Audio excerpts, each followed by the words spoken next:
Olá, turma! Na aula de hoje, nós vamos ver alguns exemplos de teste de hipótese. Nas últimas aulas, nós vimos o que é uma hipótese, nós vimos que existem dois tipos de hipótese, hipótese nula e hipótese alternativa.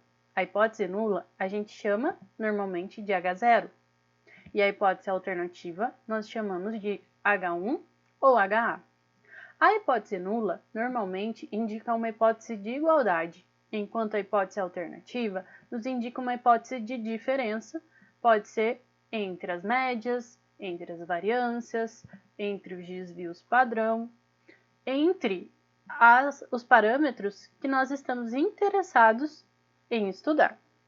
Então, uma hipótese é uma afirmação ou uma conjectura relativa a uma ou mais populações, baseado nos parâmetros populacionais, podendo ser verdadeiro ou falso. Então, pessoal, como que a gente realiza um teste de hipótese, levando em consideração todo aquele conceito que nós vimos de intervalo de confiança? Porque foi o que nós vimos na aula passada. Os intervalos de confiança para a média, para a diferença entre duas médias e para a proporção. Esses conceitos de intervalo de confiança irão entrar agora no teste de hipótese. E nós vamos utilizá-lo para chegar a uma conclusão de que uma hipótese é ou não rejeitada, tá? Ou seja, nós podemos dizer que ela provavelmente será verdadeira ou não. Então vamos lá. Quais são os passos para a construção de um teste de hipótese? Primeiro, nós precisamos formular as hipóteses nula e alternativa. Foi o que já fizemos, que já treinamos naquela aula em que nós pegamos vários artigos e definimos as hipóteses nulas e alternativas dos estudos. Depois, nós vamos usar a teoria estatística para decidir qual estimador será utilizado para testar a hipótese nula. Terceiro, nós vamos fixar a probabilidade alfa de cometer o erro tipo 1 e usar esse valor para construir a região crítica, região de decisão, ou seja, o intervalo de confiança. O quarto, nós vamos usar as observações da amostra para calcular o valor da estatística do teste. Se o valor calculado com os dados da amostra não pertencer à região crítica, nós não rejeitamos H0. Caso contrário, nós rejeitamos H0. Vamos ver nosso primeiro exemplo. Suponha que um pesquisador desconfia que o peso ao nascer de cordeiro Santa Inês sofre alteração por meio da influência de determinada ração oferecida às suas mães no terço final de gestação. Admitindo-se que o peso ao nascer dos cordeiros Santa Inês segue em geral uma distribuição normal com média μ igual a 4 e desvio padrão igual a 2, para verificar se realmente existe o efeito dessa ração oferecida a ovelhas gestantes sobre o peso ao nascer de cordeiros, um experimento foi realizado, no qual 10 ovelhas receberam a ração em questão durante o terço final de gestação e os pesos ao nascer de seus cordeiros foram registrados. Então, pessoal, nesse caso, nós chegamos à conclusão que nós temos a média verdadeira, que é de 4 quilos, tá? A média populacional. E o desvio padrão igual a 2, tá? Nós queremos saber, então, se essa dieta, se essa ração, altera ou não o peso ao nascer dos cordeiros. Então, a ovelha está prenha, ela vai receber aí uma dieta diferente e nós vamos querer avaliar, nós vamos verificar se a desconfiança do pesquisador procede ao nível de 5% de confiança. Nesse caso, temos um teste de hipótese para a média populacional com variância conhecida. E nós vamos utilizar aquele conceito que nós utilizamos no intervalo de confiança com a variância conhecida. Assim sendo, vamos ver as etapas de realização do teste? Lembra lá, primeiro passo, formular a hipótese nula e a hipótese alternativa. O pesquisador, ele desconfia que o peso médio ao nascer sofre alteração, mas não especificou se essa alteração seria para mais ou para menos. Então, as hipóteses seriam as seguintes: μ igual a 4 kg versus μ diferente de 4 kg.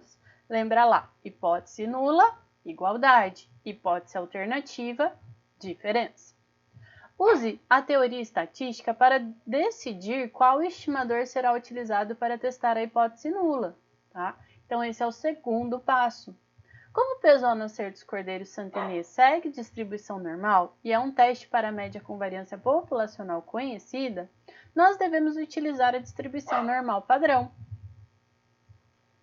Então, a nossa estatística do teste vai ser Z igual a média amostral menos a média populacional dividido pelo desvio padrão populacional dividido pela raiz de n.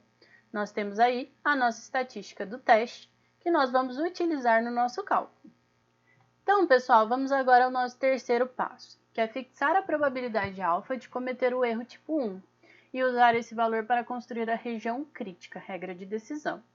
Nesse caso, vamos adotar 5%, como estava lá no enunciado, e os valores críticos tabelados é menos 1,96 e mais 1,96, sendo as regiões críticas apresentadas na figura a seguir. Então, pessoal, qual é a região crítica? É a parte que está em amarelo, tá? E aqui, né, de menos 1,96 para Z na distribuição normal padrão até mais 1,96 na distribuição normal padrão, nós temos aqui 95% dos nossos dados, tá? Então, se o valor estiver dentro desse intervalo, nós vamos tirar a conclusão de que não há diferença entre o peso médio da população e o peso dos animais que receberam que sua mãe recebeu a suplementação durante a gestação.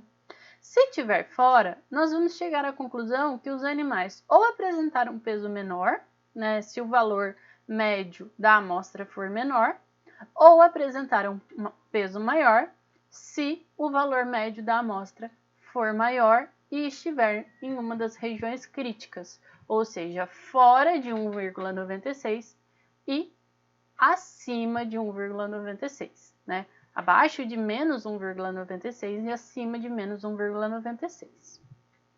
Então, pessoal, vamos aí ao nosso quarto passo, tá? A gente vai usar as observações da amostra para calcular o valor da estatística do teste. Após o cálculo da média da amostra, se tem o valor da estatística do teste, tá? Então, vamos lá. Nós temos que a média populacional é igual a 4 quilos. O desvio padrão populacional é igual a 2 kg. A média da nossa amostra, que nós calculamos por meio dos valores, é 4,73. O N, número de observações, é igual a 10. E o Z é igual a 1,96. Tá? Então, jogando aí, nós temos o valor da estatística do teste, que é 1,154. O que nós vamos fazer? Qual que é o quinto passo? Se o valor calculado com os dados da amostra não pertencer à região crítica, não rejeita H0. Caso contrário, nós rejeitamos H0. Comparando o valor com os valores tabelados, não há razão para rejeitar H0. Ou seja, a ração oferecida para as ovelhas no terço final de gestação não influenciou o peso ao nascer de cordeiros da raça santenês.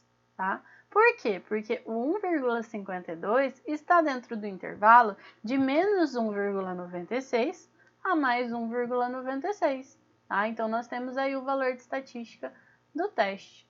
Nós encontramos aí a região crítica e tiramos a nossa conclusão. E sempre será assim, tá? Nós podemos testar algum material, né, em relação à sua resistência, né, para saber se esse material ele se encontra dentro do padrão, ok? Vamos ao próximo. O próximo é o teste de hipótese sobre a média da população com variância desconhecida, tá? Normalmente, pessoal, esse teste é mais comum, tá? Porque nós não conhecemos na prática a variância populacional, tá? Todas as etapas que nós realizamos anteriormente são empregadas. Porém, nessa situação ocorre a mudança da variável do teste utilizado. Nesse caso, assim como lá no intervalo de confiança, nós utilizamos a variância amostral no lugar da variância populacional. E aí, qual o teste que nós aplicamos? Nós utilizamos a variável t, que tem uma distribuição t de estudante com n-1 grau de liberdade.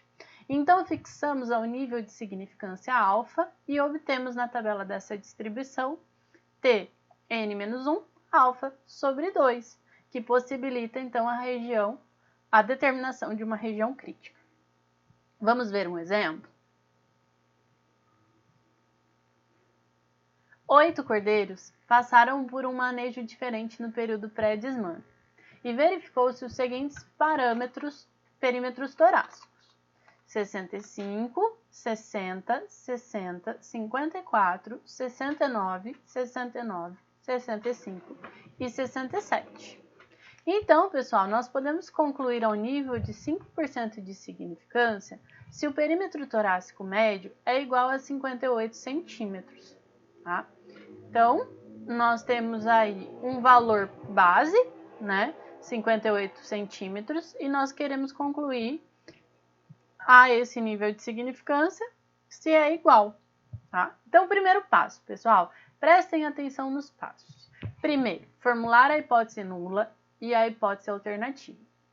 O exemplo solicitou atestar se o perímetro torácico varia com um manejo diferente, porém não especificou se essa alteração seria para mais ou para menos. Então, as hipóteses serão a μ igual a 58 e μ diferente de 58. Tá? E aí nós vamos usar a teoria estatística para decidir qual estimador será utilizado para testar a hipótese nula. Como é um teste para média com variância populacional desconhecida, nós vamos utilizar a estatística do teste T. Tá? Nosso terceiro passo é fixar a probabilidade alfa de cometer um erro tipo 1 e usar esse valor para construir a região crítica, regra de decisão.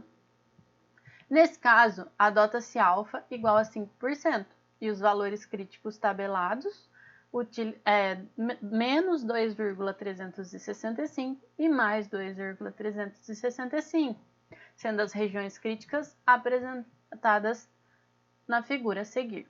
Então, pessoal, desenhando, lembra lá quando a gente aprendeu distribuição normal padrão, nós desenhamos aí o nosso gráfico e a região crítica é abaixo de menos 365 e acima de menos 365.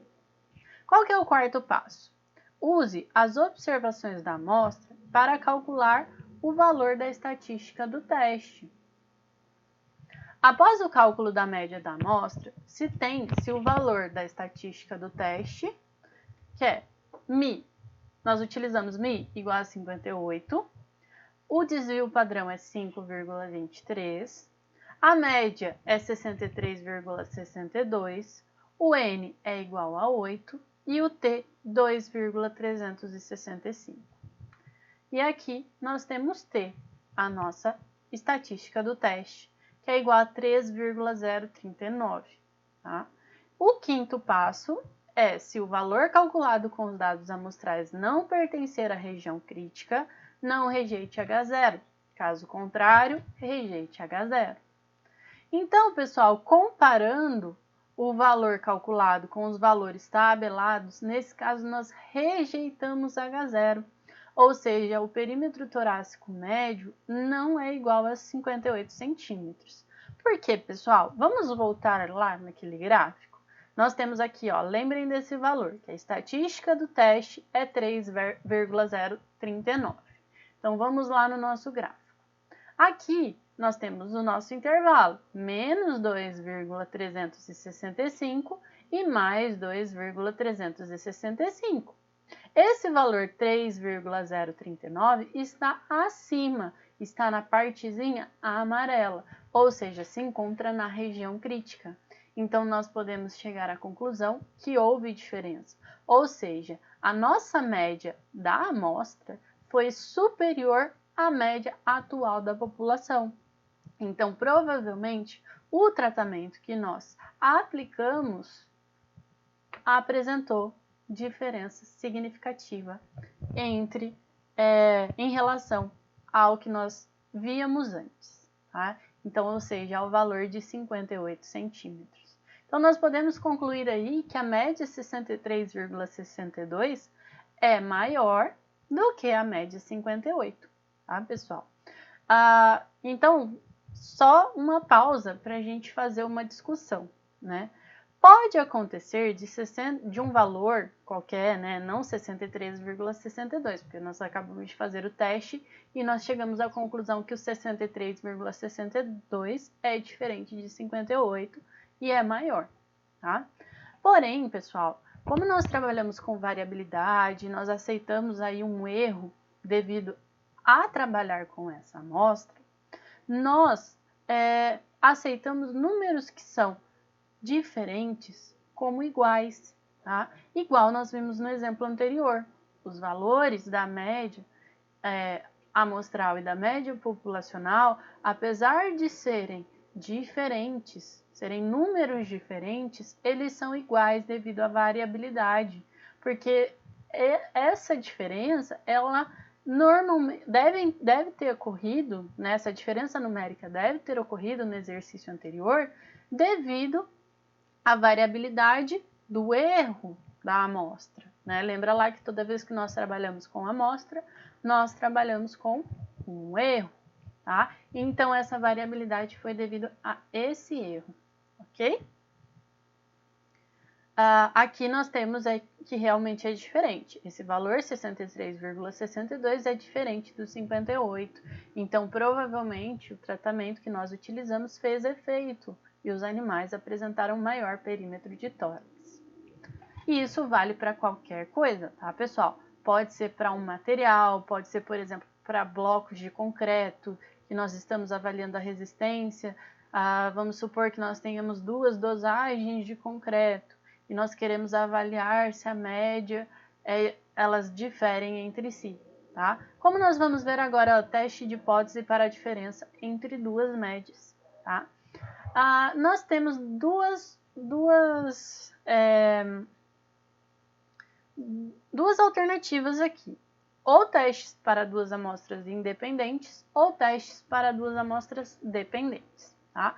No caso, nós vimos intervalo de confiança para duas amostras independentes, tá?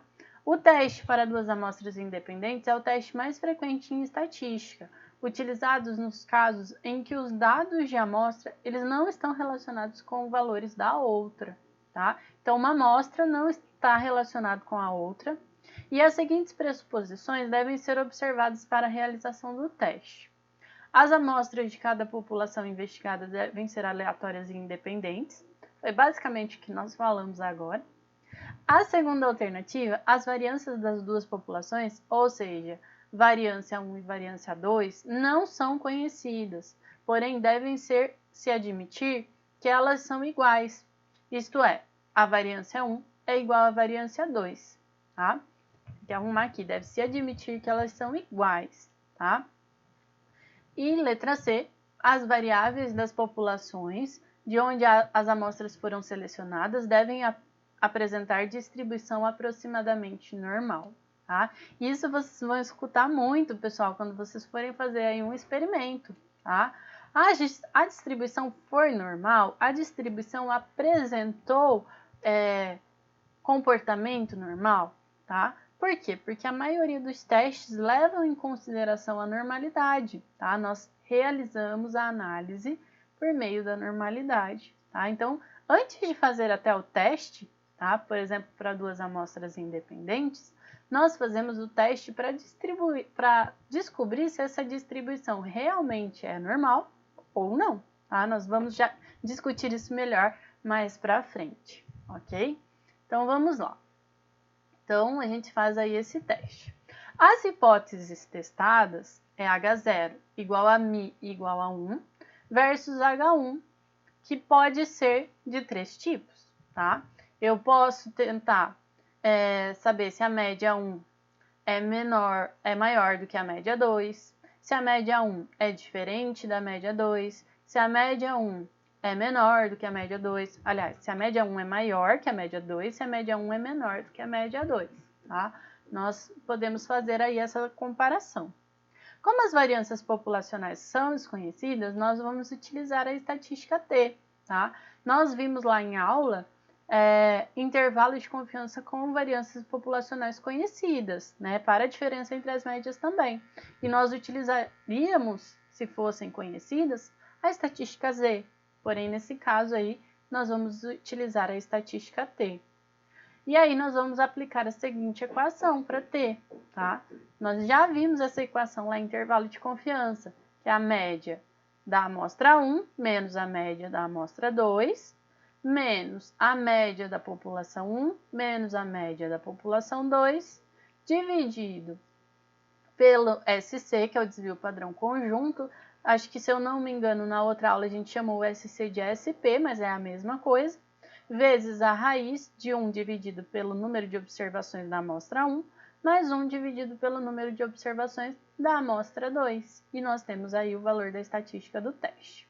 O SC é calculado da seguinte forma. O SC aqui é a variância conjunta, tá? Nós temos que tirar a raiz quadrada para nós encontrarmos o desvio padrão conjunto. Vai ser N1 menos 1 vezes S1 ao quadrado, a variância da amostra 1, mais N2 menos N1 vezes a variância ao quadrado da amostra 2, dividido por N1 mais N2 menos 2, ok? Lembrando que aqui, ó, na estatística do teste, nós utilizamos o desvio padrão. Aqui nós estamos calculando a variância, então nós temos que tirar a raiz quadrada do resultado, tá?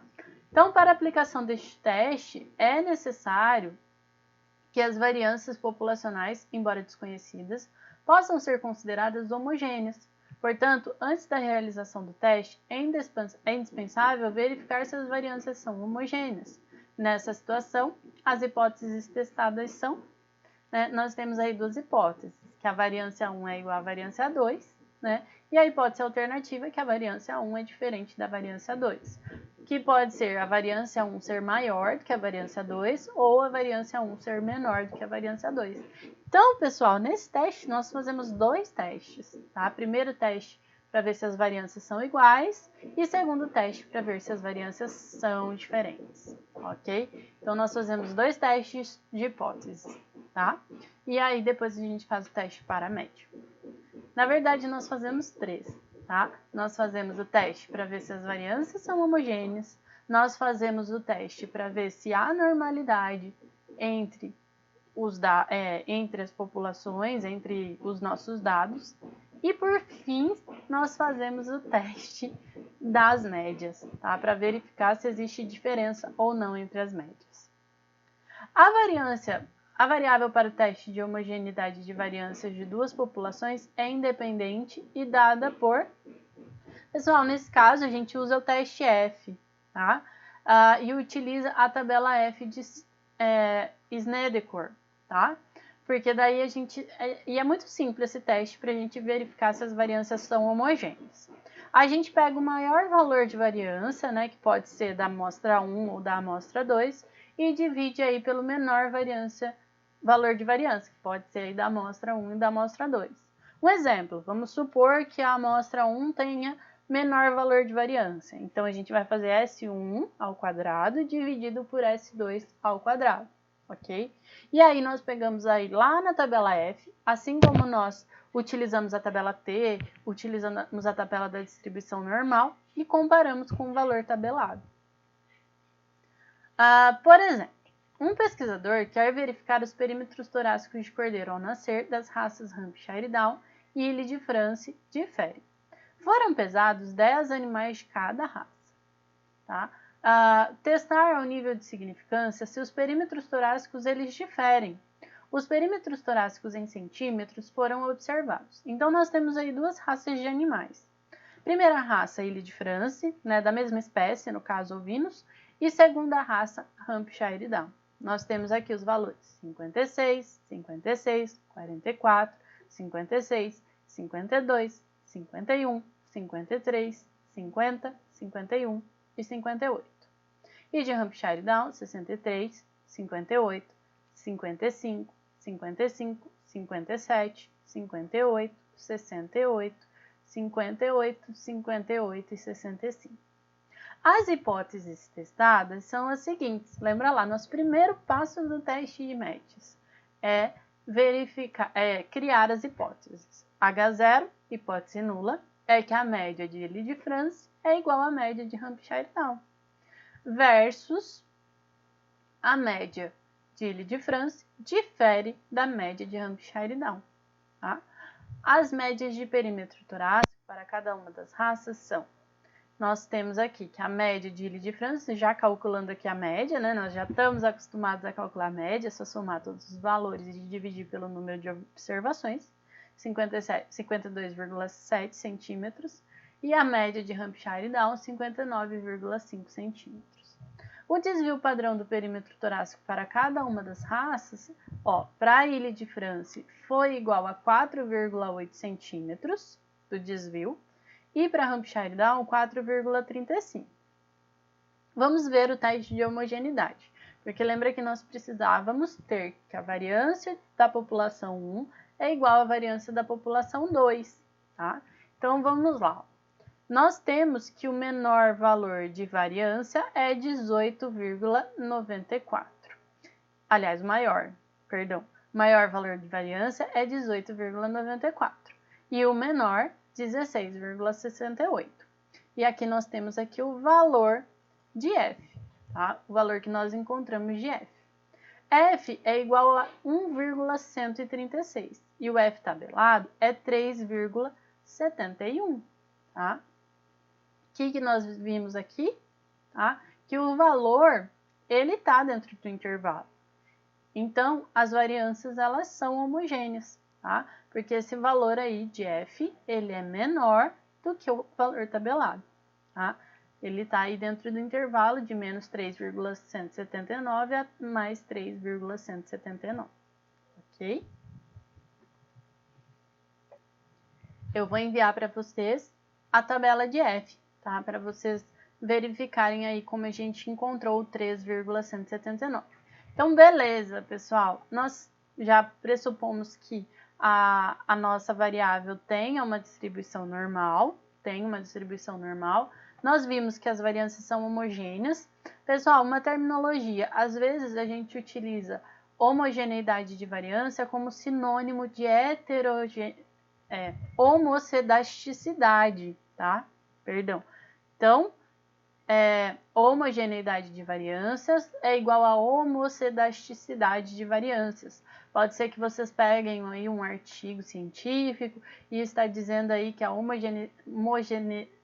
homocedasticidade das variâncias é real, tá? Foram testadas a homocedasticidade das variâncias com P, um valor de P igual a, sei lá, um valor qualquer, e as variâncias foram homogêneas, tá? Então, esse nome aí complicado, homocedasticidade, também é válido para a homogeneidade de variância, tá?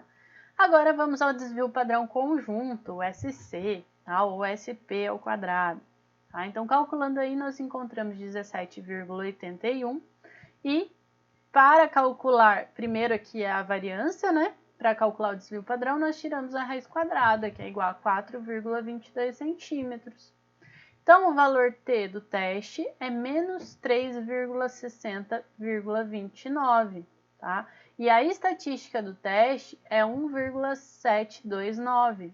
Comparando o valor calculado com os valores tabelados, nós rejeitamos H0, tá? Então, nós rejeitamos H0, ou seja, o perímetro torácico médio de cordeiros da raça Ile-de-France difere do perímetro torácico médio de cordeiros Hampshire Down, tá? Então, nós chegamos aí a essa conclusão. E existe também, pessoal, eu não cheguei a discutir isso com vocês em intervalo de confiança, mas vamos discutir aqui. Existem testes para duas amostras dependentes, ou seja, quando as variâncias são diferentes, né? E também quando uma variável depende da outra. É utilizada quando o mesmo grupo de elementos é submetido a algum tipo de tratamento em duas situações distintas ou dois tempos distintos.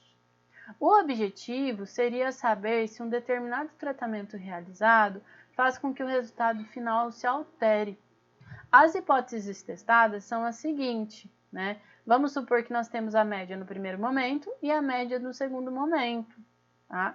Então, por exemplo, a média 1 é igual à média 2 para a nossa hipótese alternativa, versus as nossas hipóteses nulas, que a média 1 é diferente da média 2. A média 1 pode ser maior ou a média 1 pode ser menor do que a média 2. A estatística T do teste, ela é a seguinte, né? Também é uma estatística T, tá? Utilizando lá a tabela, distribuição T de student, mas o T vai ser igual à diferença, tá? Que é dada pela diferença entre μ1 e μ2, tá? Que tá errado, é a média num primeiro momento e a média no segundo momento, menos o μ0, que é a média da população, dividido pelo desvio padrão das diferenças, tá? Então aqui a gente não usa a variância conjunta ou o desvio padrão conjunto. Nós utilizamos o desvio padrão das diferenças entre os dois grupos, dividido aí pela raiz de n, tá? Então vamos ver aqui, ó, a variância conjunta, o desvio padrão conjunto, é igual a 1 dividido por n menos 1, vezes a somatória dos desvios ao quadrado, menos o quadrado da somatória das diferenças dividido por n, tá?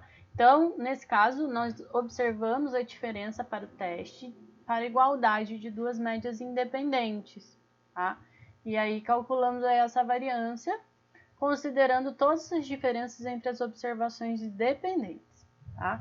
Vamos ver um exemplo aqui. Dois pesquisadores, Andrade e Oligari, apresentam um experimento conduzido para estudar o conteúdo de hemoglobina no sangue de suínos com deficiência de niacina e aplicaram 20 mg de niacina em 8 suínos. Os níveis de hemoglobina no sangue foram mensurados antes e depois da aplicação de niacina. Os resultados obtidos no experimento foram... Então, pessoal, nós temos aqui duas amostras, ó, a amostra do antes e a amostra do depois, tá? Então, os suínos não tinham recebido nada, né? Não tinham recebido medicamento, e depois os suínos tinham recebido medicamento, né? Poderíamos fazer isso com qualquer tipo de tratamento, né? Por exemplo, tempo de exposição ao sol de um determinado material, né? Primeiro ele não tinha sido exposto, depois foi exposto. Ou então, depois da utilização de algum conteúdo, né? Primeiro ele não tinha sido exposto à utilização, depois ele foi utilizado, né? Para ver se alterou alguma característica do seu todo ali, tá? A mesma coisa aqui com os suínos. Antes, os suínos não tinham recebido nada, depois eles receberam. E nós queremos ver se o nível de hemoglobina foi igual ou diferente, tá? Então, aqui, ó, nós temos o antes, o depois e as diferenças, tá? Nós já calculamos aqui as diferenças. 12,4 menos 10, 2. 13,6 menos 11,4, 2,2. E assim por diante. Pode-se afirmar que a aplicação de niacina alterou a hemoglobina no sangue de suínos? Então, o que nós queremos testar? Primeira etapa, se o antes é igual ao depois ou se o antes é diferente do depois, tá? Se teve diferença. Então, a gente pode dizer assim, ó, se não teve diferença, a gente diz que a média do antes menos a média do depois é igual a zero, porque eles são iguais, ou seja, não diferiram. Enquanto com H1, a gente diz que a média do antes menos a média do depois é diferente de zero, ou seja, teve diferença, tá? Então, nesse caso, primeiro a gente calcula a média das diferenças, que é 1,187, tá? A gente também vai precisar das médias dos níveis de hemoglobina, tanto de antes como de depois. Nós calculamos o desvio padrão, tá? Dos níveis de hemoglobina no sangue, de antes e depois a aplicação da niacina. Então, pessoal, calculamos as médias, os desvios padrões antes e depois da aplicação da niacina e também calculamos o desvio padrão das diferenças entre os níveis de hemoglobina no sangue antes e depois da aplicação de niacina. Então, nós vamos para esse cálculo utilizar N, que é o número de observações da amostra, as diferenças ao quadrado, então cada uma das diferenças ao quadrado é a somatória desses valores, a somatória de todos os valores ao quadrado, ou seja, o quadrado da soma das diferenças, dividido pelo N, pelo número de observações. Encontramos o valor aqui do desvio padrão das diferenças de 1,338. Desvio padrão não, né, pessoal? A variância desse valor. Para encontrar o desvio padrão, nós temos aqui esse valor, 1,157, ok? A estatística do teste será calculada da seguinte maneira, né? A diferença dos nossos valores menos a média, tá? Que a gente espera que seja zero, tá? Ou seja, não tenha diferença entre os tratamentos, dividido pelo desvio padrão das diferenças sobre a raiz de N. Então, nós temos aqui, 2,903. Encontramos a estatística do teste tabelado igual a 1,895. E com isso, comparando o valor calculado com os valores tabelados, nós rejeitamos H0. Ou seja, pode-se afirmar que a aplicação de niacina alterou a hemoglobina no sangue, ou seja, foi diferente de zero. Então, nós chegamos aí à conclusão do antes e do depois. Esse teste é chamado de teste T pareado, ok? Então, pessoal, finalizamos a nossa aula de hoje. Nós vimos testes de hipótese para a média, com variância conhecida e variância desconhecida. Nós vimos testes de hipótese para diferenças entre duas médias, com variância desconhecida. Vimos para amostras independentes e para amostras dependentes, ok? Como atividade de hoje, vamos fazer um mapa conceitual, relacionando alguns conceitos importantes de teste de hipótese e intervalo de confiança.